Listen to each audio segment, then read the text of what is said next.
यह video Munger university में जो भी बच्चे पार्ट 3 में पढ़ते हैं और जिनका हिस्ट्री ऑनर्स है उन लोगों के लिए यह वीडियो इंपॉर्टेंट होने वाली है। इस वीडियो में हम बात करेंगे हिस्ट्री ऑनर्स का पेपर 7 के बारे में। हिस्ट्री ऑनर्स का पेपर 7 का आप लोगों का जो एक सब्जेक्टिव का सजेशन अपलोड किया गया था, अमेरिकी स्वतंत्रता संग्राम का कारण की विवेचना कीजिए, तो उसी के संबंध में आज आप लोगों का आंसर किस प्रकार से आप लोगों को लिखना है, किस प्रकार से डायग्राम बनाना है, इस बारे में इस वीडियो में बात करेंगे। तो चलिए वीडियो शुरू करते हैं। Munger university part 3 history honours paper 7 का सब्जेक्टिव का आंसर। तो ये देख लीजिए, आप लोगों का कुछ इस प्रकार का क्वेश्चन रहेगा। क्वेश्चन आप लोगों को एग्जाम में नहीं लिखना है, इसलिए आप लोगों को ऊपर में लिख दिया है। पिछले बार मैंने क्वेश्चन लिख दिया था तो बहुत सारे बच्चे ने एग्जाम में क्वेश्चन भी लिख के और आंसर लिख के आए थे। तो क्वेश्चन आप लोगों को नहीं लिखना है, सिर्फ आंसर लिखना है। आप लोग ग्रेजुएशन के छात्र, बच्चे क्लास के नहीं। तो देख लीजिए, ये क्वेश्चन आप लोगों का अमेरिका के स्वतंत्रता संग्राम के कारणों की विवेचना करें। ये क्वेश्चन आप लोगों का अपना क्वेश्चन में रहेगा। आप लोगों को उत्तर लिखना है। उत्तर लिखने से पहले आप लोग जो है किसी भी पेज का पहला लाइन और लास्ट लाइन छोड़ दीजिएगा, ताकि आप लोगों का पेज आराम से भर सके। ओके, आप लोग देख सकते हैं किसी भी पेज में आप लोगों का पहला लाइन और लास्ट लाइन छूटा हुआ है। तो देख लीजिए, अब इसको किस प्रकार से शुरू करना है। सबसे पहले तो आप लोग को जो है ना, यहाँ से लेके यहाँ तक का लाइन को याद ही कर लेना है। इस लाइन से आप लोगों को यह होगा कि ये लाइन आप कहीं भी चिपका सकते हैं। जैसे कि देख लीजिए क्या है लाइन में, क्रांतियाँ कभी अचानक नहीं होती और संयोगवश तो बिल्कुल भी नहीं। एक छोटी सी घटना चिंगारी का कार्य करके सुरंग में आग तो प्रज्वलित कर सकती है, परंतु सुरंग का पहले से ही बारूद से भरा होना नितांत आवश्यक है। अमेरिकी स्वतंत्रता संग्राम में भी कुछ ऐसा ही हुआ। अब मान लीजिए आप लोगों से सविनय अवज्ञा आंदोलन पूछ रहा है, या फिर आप लोगों का रूस जापान युद्ध के बारे में पूछ रहा है, या फिर रूस में कोई आंदोलन है उससे बारे में, तो इस लाइन को आप लोग वहाँ भी चिपका सकते हैं। ये लाइन सेम टू सेम लिख के और लास्ट में आप लोग लिखिएगा रूसी क्रांति में भी कुछ ऐसा ही हुआ। ये लाइन आप लोगों को बहुत फ़ायदा करेगा। आप लोग इसका यूज जरूर करें। ये आप लोगों को याद करना है, नहीं तो आप लोग जो है ना एक बार पढ़ लीजिए, एक दो बार, आप लोग को खुद याद हो जाएगा कि क्रांतियाँ कभी अचानक नहीं होती और संयोगवश तो अचानक तो होता नहीं है, पहले से होता है। तो ये लाइन जो है आप लोगों को इसलिए इम्पोर्टेंट है क्योंकि आप लोगों को ग्रेजुएशन में अपना उच्च कोटि का लैंग्वेज लिखना चाहिए ताकि अच्छे मार्क्स आए, नहीं तो नॉर्मल लिखिएगा तो नॉर्मल मार्क्स मिलेंगे। तो इसलिए ये लाइन लिखना जरूरी है। वैसे अगर आप लोगों को ये लाइन नहीं याद होता है तो आप लोग यहाँ से भी अपना शुरू कर सकते हैं एग्जाम में कि इंग्लैंड के प्रधानमंत्री ग्रेनविले तथा शासक जॉर्ज तृतीय के शासनकाल के प्रमुख घटनाओं में से एक उसके औपनिवेशिक क्षेत्र अमेरिका का स्वतंत्रता संग्राम था। आप लोगों को इसमें याद क्या करना है, आप लोगों को याद करना है कि जिस समय अमेरिका में संग्राम हो रहा था स्वतंत्रता का, बस आप लोगों को सिर्फ पॉइंट याद करना है। क्या मेन बात है, तो अमेरिका का जब स्वतंत्रता संग्राम चल रहा था तो इंग्लैंड का शासक था जॉर्ज तृतीय और इंग्लैंड का प्रधानमंत्री था ग्रेनविले। इंग्लैंड का शासक कौन था? इंग्लैंड का शासक था जॉर्ज तृतीय और इंग्लैंड का प्रधानमंत्री था ग्रेनविले। इतना याद रखना, बाकी आप लोगों का हो गया, काम खत्म। इतना को से आप लोग का एक पेज भर जाएगा। आप देखिए बताते हैं किस प्रकार से भरेगा। आप लोग को लिखना है इंग्लैंड के प्रधानमंत्री ग्रेनविले तथा शासक जॉर्ज तृतीय के शासनकाल के प्रमुख घटनाओं में से एक उसके औपनिवेशिक क्षेत्र अमेरिका का स्वतंत्रता संग्राम था, क्योंकि इंग्लैंड ने अमेरिका पर को अपना उपनिवेश बना लिया था और उस पर अपना आधिपत्य जमा लिया था। तो इसी के बारे में, तो इसे आप लोग अपने लैंग्वेज भी लिख सकते हैं कि जिस समय अमेरिका का स्वतंत्रता संग्राम चल रहा था उस समय इंग्लैंड का प्रधानमंत्री ग्रेनविले थे तथा शासक जॉर्ज तृतीय थे, और अमेरिकी स्वतंत्रता संग्राम के प्रमुख कारणों को निम्नलिखित भागों में बांटा जा सकता है। ये मान लीजिए आप लोगों अगर लिखिएगा तो 5 से 6 पेज में हो गया, 5 से 6 लाइन में हो गया।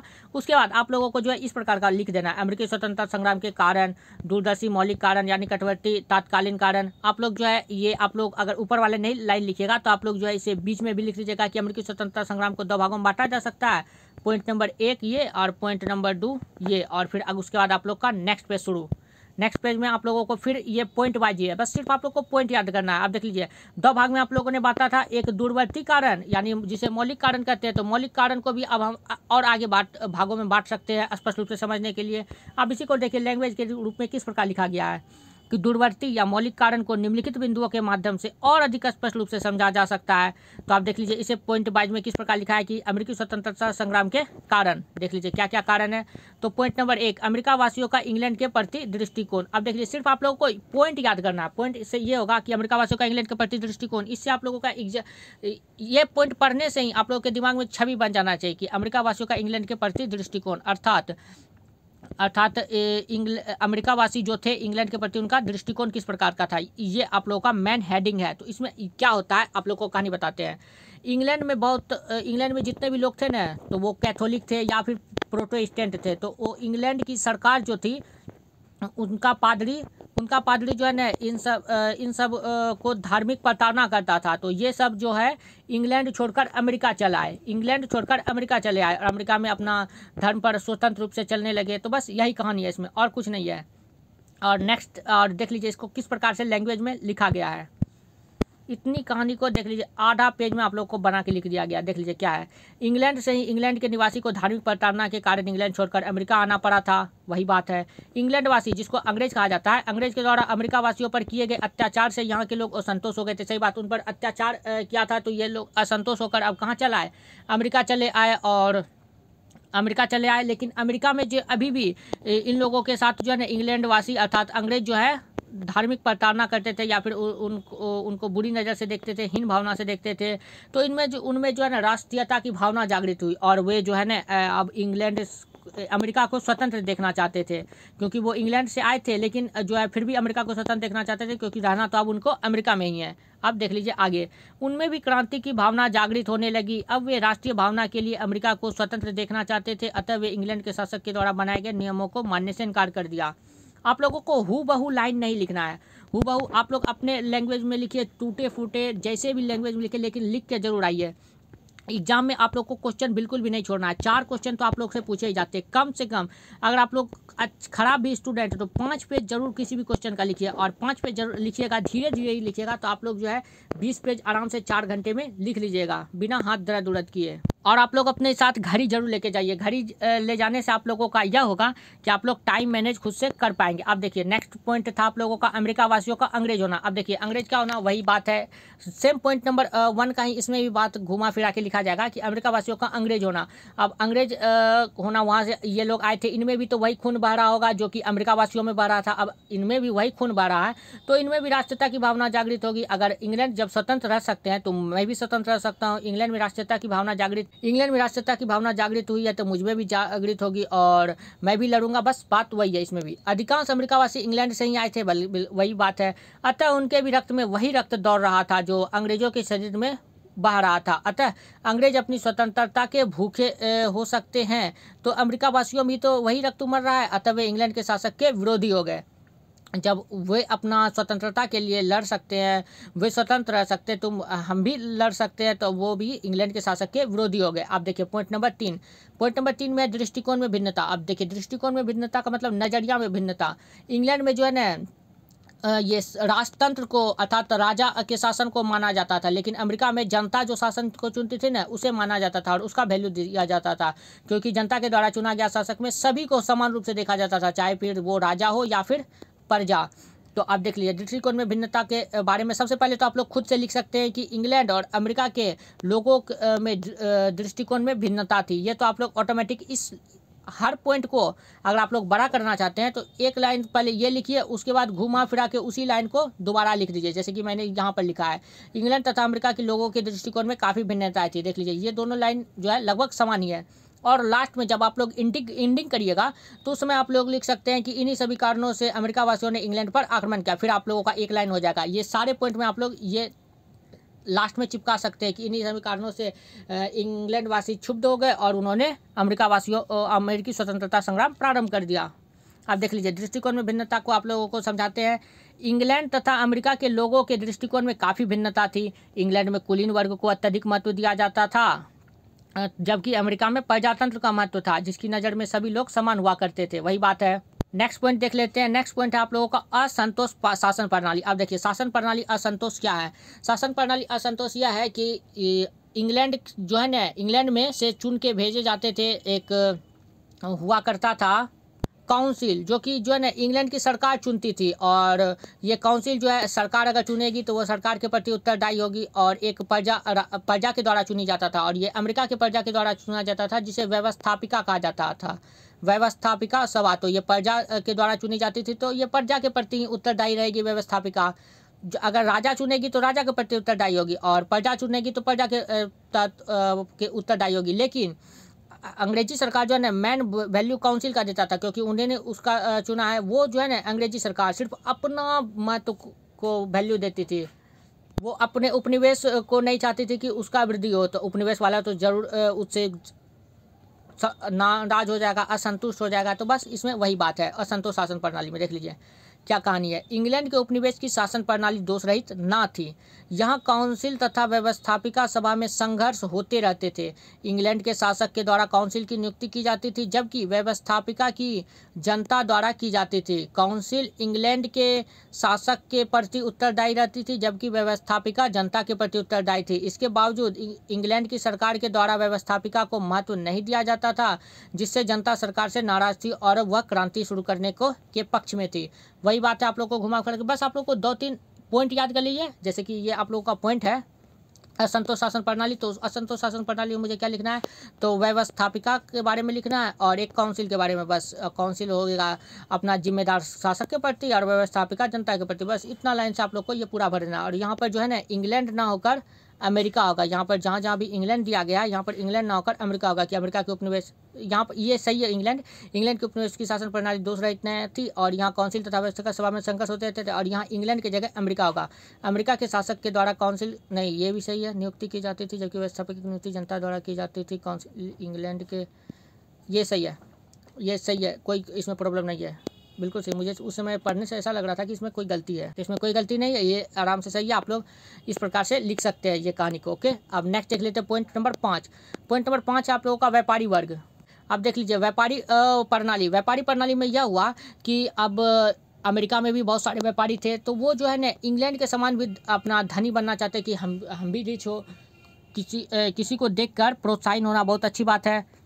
तो इसी तरह व्यापारी वर्ग में भी भावना जागृत हुई कि हम भी इंग्लैंड के व्यापारी के तरह ही ना धनी बनेंगे। इसके लिए हमको क्या करना पड़ेगा, तो अपना सोच बदलना होगा। सोच किस प्रकार बदलेंगे, तो अब जो है हम अपना कच्चा माल पहले वेस्ट इंडीज से खरीदते थे, तो अब हम वेस्ट इंडीज से नहीं खरीदेंगे। वेस्ट इंडीज से नहीं खरीद कर यूरोप से खरीदेंगे, तो वो हमको सस्ता लगाएगा। और अगर यूरोप सस्ता देगा तो मेरा श्रम भी बचेगा, अर्थात मजदूरी भी बचेगी और हमको सामान महंगा भी नहीं मिलेगा। और फिर जो है ना ये इसके अतिरिक्त जो है ना अमेरिका के पास अच्छे जहाज भी थे, एकदम सेम इंग्लैंड के तरह। लेकिन इन जहाज़ों को जो है ना इंग्लैंड के शासक वृद्धि नहीं होने दिए, विकास नहीं होने दिए, क्योंकि वो उसका उपनिवेश था। वो नहीं चाहता था कि वो वृद्धि हो, सिर्फ अपना लाभ देखता है इंग्लैंड, दूसरे का लाभ नहीं देखना चाहता है। बस इसके कारण व्यापारी वर्ग भी दुखी हो गए। अब देख लीजिए इसको कहानी के रूप में किस प्रकार बताते हैं आप लोगों को। अमेरिका के व्यापारी वर्ग भी इंग्लैंड के व्यापारी वर्ग के समान धनी बनना चाहते थे, अतः उन्होंने अपना व्यापार वेस्ट इंडीज के साथ ना करके यूरोपीय देशों के साथ करना प्रारंभ कर दिया। इससे उन्हें व्यापार के क्षेत्र में काफ़ी लाभ हुआ। अमेरिका का जहाज ब्रिटिश के जहाज के से कोई कम नहीं था, उनमें भी वे सारी सुविधाएं थी जो ब्रिटेन के जहाज़ों में थी, किंतु इंग्लैंड के शासक ने अमेरिकन जहाज पर प्रतिबंध लगा दिया। और देख लीजिए आप लोगों को यह बता दूं कि एक लाइन में आप लोग जो है ना 5 कम से कम 4, 5, 6 इससे ज़्यादा अगर वर्ड हटाने की कोशिश करिएगा तो आप लोग को टाइम ज़्यादा लगेगा। ऐसा मैंने फील किया है कि 4, 5, 6 इससे ज़्यादा आप लोग अगर लगाइएगा तो टाइम जरूर लगेगा। जैसे कि देख लीजिए इसमें आप लोगों को 5 शब्द है, इसमें आप लोगों का 5 शब्द है। 5 शब्द एकदम सही है लिखने के लिए, या फिर कभी कभी कोई बड़ा वर्ड रहता है तो उसके लिए 4 शब्द सही है। और फिर अगर 6 शब्द फिर लिखिएगा, 6 से 7 शब्द, तो वो आप लोगों के गड़बड़ है। जैसे कि इसमें 6 शब्द हो गया, इसमें छोटा के में थी इस तरह था, तो 6 शब्द लग गया, ये भी सही है। लेकिन इसमें थोड़ा और हटाना चाहिए मुझे, लेकिन कोई बात नहीं, चलता है।